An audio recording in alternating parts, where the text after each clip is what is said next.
Silvanus.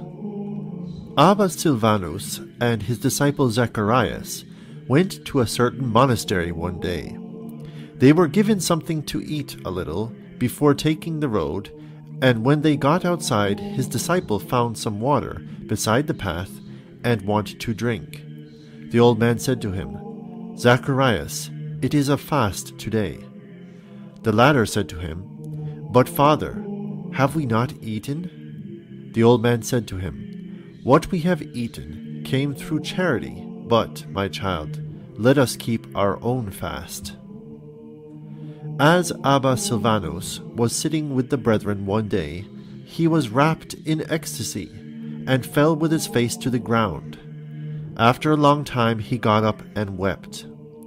The brethren besought him, saying, "What is it, Father?" But he remained silent and wept.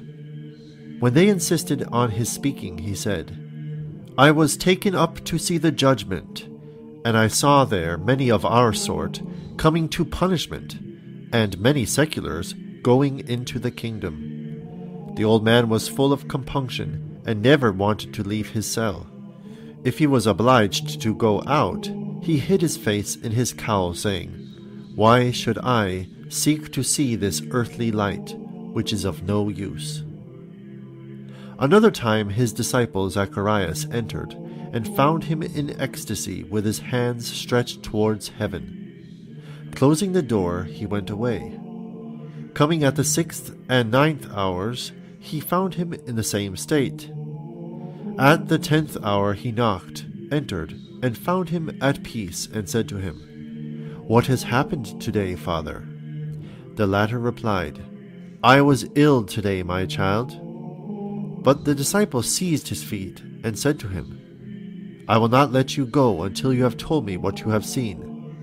The old man said, "I was taken up to heaven, and I saw the glory of God, and I stayed there till now, and now I have been sent away." One day, while Abba Silvanus was living on the mountain of Sinai, his disciple Zacharias went away on an errand and said to the old man, "Open the well and water the garden." The old man went out with his face hidden in his cowl, looking down at his feet. Now at that moment a brother came along, and seeing him from a distance, he observed what he was doing. So he went up to him and said, "Tell me, Abba, why were you hiding your face in your cowl while you watered the garden?" The old man said to him, "So that my eyes should not see the trees, my son, in case my attention should be distracted by them." A brother went to see Abba Silvanus on the mountain of Sinai. When he saw the brothers working hard, he said to the old man, "Do not labor for the food which perishes. Mary has chosen the good portion." The old man said to his disciple, "Zacharias, give the brother a book and put him in a cell without anything else." So when the 9th hour came, the visitor watched the door, expecting someone would be sent to call him to the meal. When no one called him, he got up, went to find the old man, and said to him, "Have the brothers not eaten today?" The old man replied that they had. Then he said, "Why did you not call me?" The old man said to him, "Because you are a spiritual man, and do not need that kind of food. We, being carnal, want to eat, and that is why we work. But you have chosen the good portion, and read the whole day long, and you do not want to eat carnal food." When he heard these words, the brother made a prostration, saying, "Forgive me, Abba." The old man said to him, "Mary needs Martha. It is really thanks to Martha that Mary is praised." One day someone asked Abba Silvanus, "How have you lived, Father, in order to become so wise?" He replied, "I have never let a thought that would bring the anger of God upon me enter my heart." It was said of Abba Silvanus that he stayed in his cell in secret.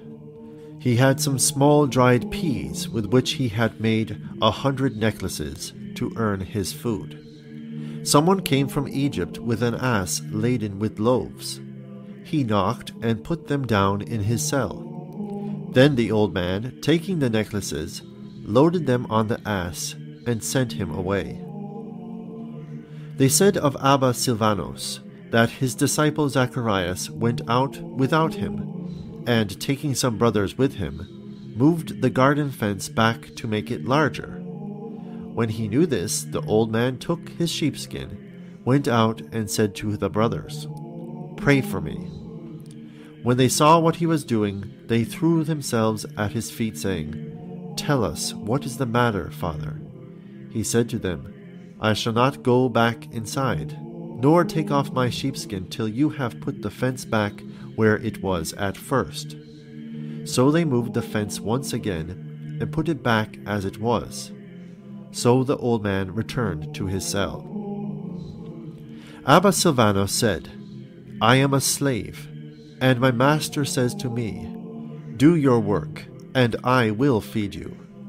But do not try to find out whence I shall feed you. Do not try to find out whether I have it, or whether I steal it, or whether I borrow it. Simply work, and I will feed you. Therefore, when I work, I eat the fruit of my wages, but if I do not work, I eat charity." He also said, "Unhappy is the man whose reputation is greater than his work." Abba Moses asked Abba Silvanus, "Can a man lay a new foundation every day?" The old man said, "If he works hard, he can lay a new foundation at every moment." The fathers used to say that someone met Abba Silvanus one day and saw his face and body shining like an angel, and he fell with his face to the ground. He said that others also had obtained this grace. Simon. A magistrate came to see Abba Simon one day. When he heard of it, he put on his apron and went out to attend to a palm tree. When the visitors arrived, they called him out. "Old man, where is the anchorite?" He replied, "There is no anchorite here." Hearing these words, they went away again. Another time, another magistrate came to visit him. The clergy went on ahead and said to the old man, "Abba, get ready, for this magistrate has heard of you and is coming for your blessing." So he said, "Yes, I will prepare myself." Then he put on a rough habit, and taking some bread and cheese in his hands, he went and sat in the doorway to eat it. When the magistrate arrived with his suite and saw him, he despised him and said, "Is this the anchorite of whom we have heard so much?" And they went away at once. Sopatros. Someone asked Abba Sopatros, "Give me a commandment, Abba, and I will keep it." He said to him, "Do not allow a woman to come into your cell, and do not read apocryphal literature. Do not get involved in discussions about the image. Although this is not heresy, there is too much ignorance and liking for dispute between the two parties in this matter. It is impossible for a creature to understand the truth of it." Sarmatus. Abba Sarmatus said, "I prefer a sinful man who knows he has sinned and repents, to a man who has not sinned and considers himself to be righteous." They said of Abba Sarmatus that on Abba Pimin's advice, he was often alone for 40 days. He completed this time as though he had done nothing special. Abba Pimin went to see him and said to him, "Tell me what you have seen by giving yourself such great hardship." The other said to him, "Nothing special." Abba Pimin said to him, "I shall not let you go till you tell me." Then he said, "I have discovered one simple thing, that if I say to my sleep, 'Go,' it goes, and if I say to it, 'Come,' it comes." A brother asked Abba Sarmatus, My thoughts say to me, do not work, but eat, drink, and sleep. The old man said to him, when you are hungry, eat. When you are thirsty, drink. When you are drowsy, sleep. Fortunately, another old man came to see the brother, and the brother told him what Abba Sarmatas had said. Then the old man said to him, this is what the old man said to you. When you are very hungry, and when you are thirsty to the point of not being able to stand it anymore, then eat and drink. And when you have watched for a very long time and are drowsy, sleep. This is what the old man was saying to you. The same brother asked Abba Sarmatas again, my thoughts say to me, come out and go and see the brethren. The old man said, do not listen to them about this, but say, I listened to you before, but I do not want to listen to you this time. Abba Sarmatas also said, if a man does not flee from everything possible, he makes sin inevitable. Serapion. One day Abba Serapion passed through an Egyptian village, and there he saw a courtesan who stayed in her own cell. The old man said to her, expect me this evening, for I should like to come and spend the night with you.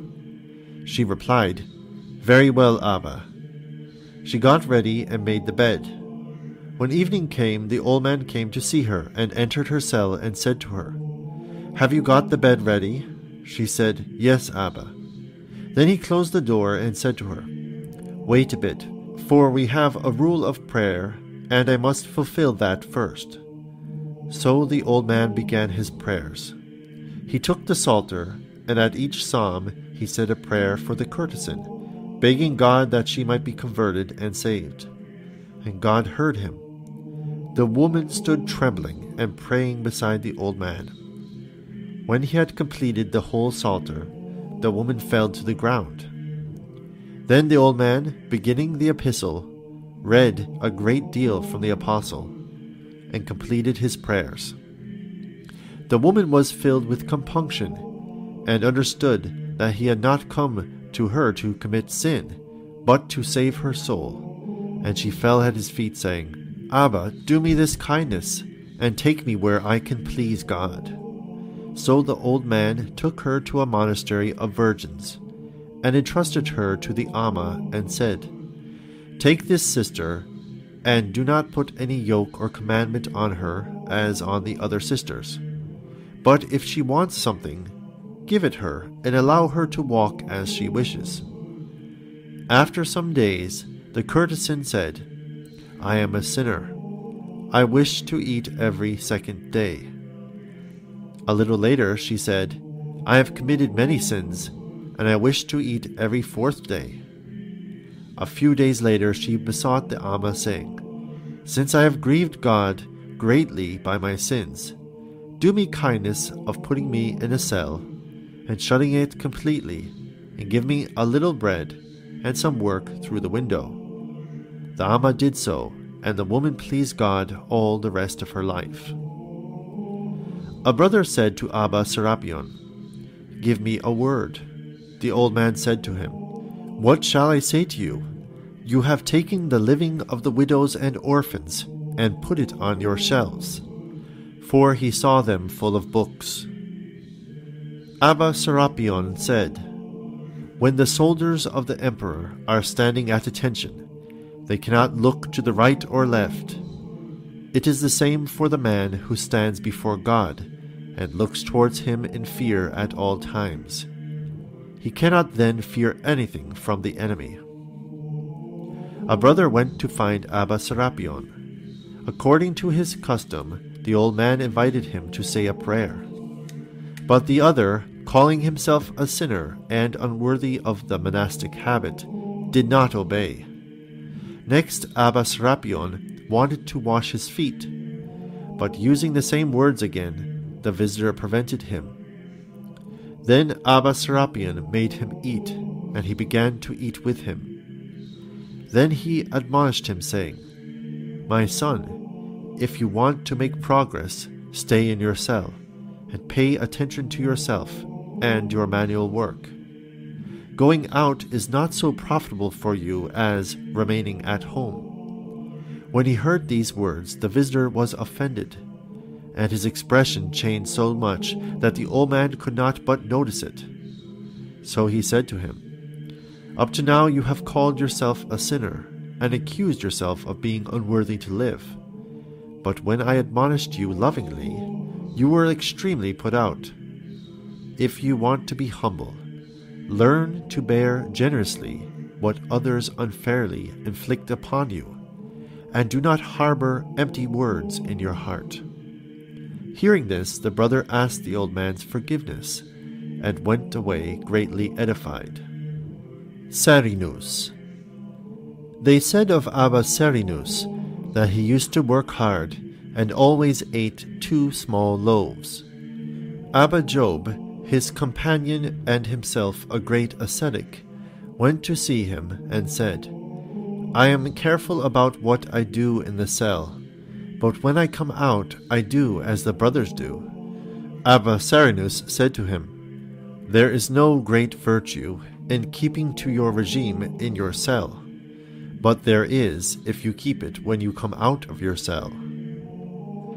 Abba Cerinus said, "I have spent my time in harvesting, sowing and weaving, and in all these employments, if the hand of God had not sustained me, I should not have been fed." Spiridon. It was said of Spiridon that he took care of his flock of sheep with such great holiness that he was judged worthy to be a shepherd of men too. He was called to the episcopate of one of the cities of Cyprus, named Trimethontes. Although he was charged with the episcopate, because of his great humility he pastured his sheep too. Now in the middle of the night some robbers came to the sheepfold secretly, and tried to steal the sheep. But God, who saves the shepherd, saved the sheep also. Through an invisible power, the robbers found themselves bound to the sheepfold. Now at daybreak, the shepherd comes to his sheep, and when he came and found the robbers with their hands behind their backs, he understood what had happened. He said a prayer and released the robbers, then reprimanded them, and admonished them at length to give themselves henceforth to hardship and righteous suffering, and no longer to live unrighteously.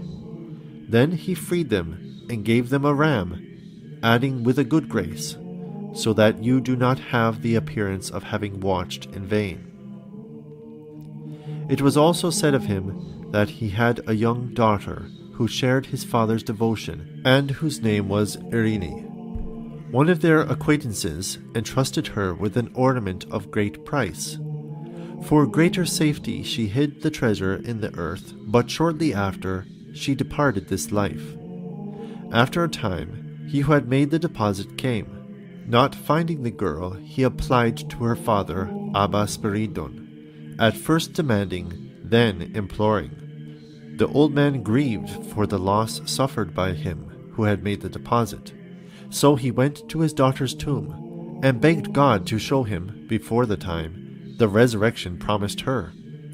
He was not disappointed of his hope, for immediately his daughter appeared alive to her father, and named the place where the treasure lay, and immediately she disappeared. So taking up the deposit, the old man returned it to its owner. Saius. It was said that Abba Saius and Abba Mua lived together. Abba Saius was very obedient, but he was very rigid. To test him, the old man said to him, "Go and steal." Through obedience, Abba Saius went to steal from the brethren, giving thanks to the Lord in everything. Abba Mua took the things and returned them secretly.